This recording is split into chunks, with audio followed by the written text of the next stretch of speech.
மதுரை முத்து ரீசெண்டாக அவரோட social media பேஜில் குக் வித் கோமாளி நிகழ்ச்சி பற்றியும் பிரியங்கா மற்றும் மணிமேகலை பற்றியும் அவருக்கு தெரிஞ்ச ஒரு சில விஷயங்களை ஷேர் பண்ணியிருந்தாரு.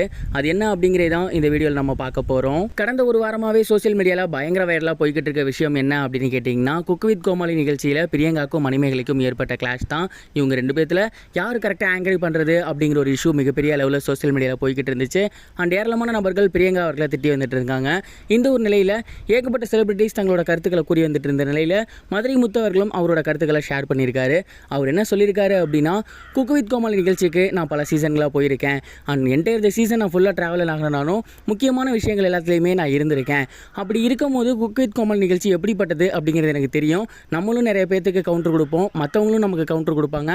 அது ரொம்ப ஸ்போர்ட்டிவாக தான் போகும். அதே நேரம் அது எல்லாருக்கும் கரெக்டாக இருக்குமா அப்படின்னு கேட்டிங்கன்னா ஒரு சிலருக்கு இருக்காது. கோமாளியாக இருக்கார், குக்காக இருக்காருன்னா ஓகே.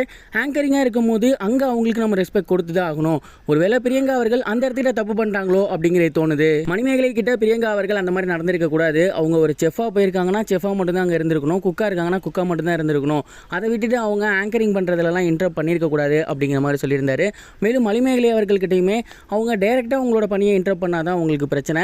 அவங்க வந்திருந்தப்போ இடத்துல பேசினவங்களுக்காக தானே பேசினாங்க. அதை எப்படி நீங்கள் தவறாக சொல்லலாம் அப்படிங்கிற மாதிரியும் சொல்லியிருந்தாரு. ஓவராலாகவே இது அவங்க ரெண்டு பேத்துக்குள்ள பர்சனலான ஒரு விஷயம்.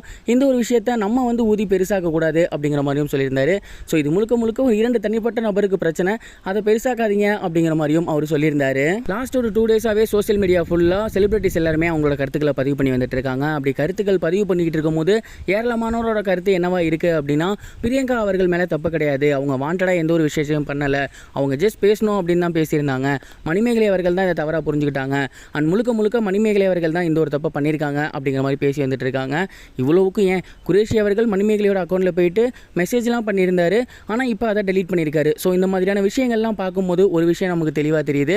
ஒருவேளை குரேஷி அவர்கள் கூட மாறிட்டாரோ அப்படிங்கிறே தான். இன்னொன்று, ஒட்டுமொத்த செலிபிரிட்டிஸும் இதே மாதிரி பதில் சொல்கிறாங்க அப்படின்னா சேனல் தரப்புலேருந்து ஏதாவது ப்ரெஷர் வந்திருக்குமோ அப்படிங்கிற மாதிரி தோணுது. அதே மாதிரி தான் இப்போ மதுரை முத்து அவர்களும் பேசியிருக்காரு. அவர் என்ன சொல்கிறாரு, பிரியங்கா அவர்கள் எப்பவும் போல தான் பேசினாங்க அப்படிங்கிற மாதிரி சொல்கிறாரு. மணிமேகலை அவர்களும் கொஞ்சம் நார்மலாக இருந்திருக்கலாம் அப்படிங்கிற மாதிரி சொல்கிறாரு. ஸோ இதெல்லாம் பார்க்கும்போது இதுலேயும் உள்குத்து இருக்கோங்கிற மாதிரி தோணுது. நீங்கள் இதை பற்றி என்ன நினைக்கிறீங்க? உங்களோட தாட் என்ன? கமெண்ட் பாக்ஸில் மறக்காமல் ஷேர் பண்ணுங்கள்.